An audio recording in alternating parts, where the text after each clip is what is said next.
Analysis now from Giorgio Cafiero, who's the CEO of the Gulf State Analytics, and he joins us live now from Washington, D.C. So, Giorgio, you must have been listening to what our correspondent there was talking about. He was saying that this is a UAE plan to divide Yemen. He was also talking about the Houthi position in all of this. What's your analysis of the situation?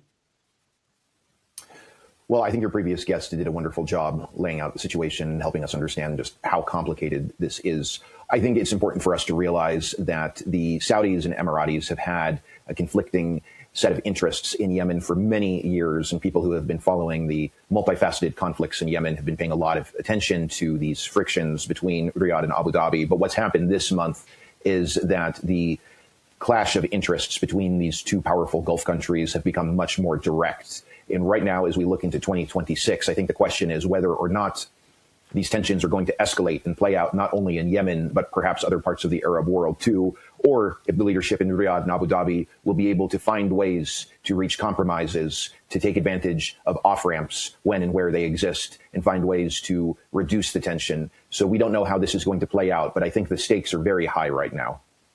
So for you, is your money on this being a sort of cosmetic action, as our correspondent was saying, for the UAE to back down, in the short term? But then you've also got, the Saudi cabinet, talking about hopes for the bilateral relations. So what for you is really going on here? Well, yeah, I do agree that it's mostly a cosmetic action. At the end of the day, pretty much all of the land that belongs to what from 1967 to 1990 was an independent South Yemen is under the control of the STC. There are so many unknown variables to consider. I think we all have to keep in mind that the STC's ability to maintain control of all of this territory that it usurped this month is certainly not guaranteed. The landscape in eastern Yemen is very complicated, and in southern Yemen too. There are many factions on the ground that do not support the STC, and I imagine in early 2026, we're going to see a lot of local resistance to the STC.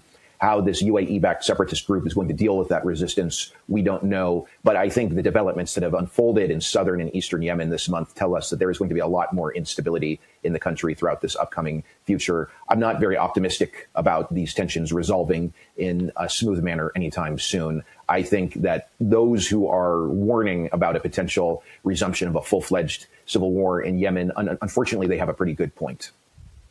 So you definitely, for you then, you definitely see that this proxy war is going to get a lot more complicated. I think that's fair to say, yes. Okay. Well, thank you so much. Giorgio Cafiero, CEO of the Gulf State Analytics. Thank you for your analysis on the programme. Good to be with you. Thank you.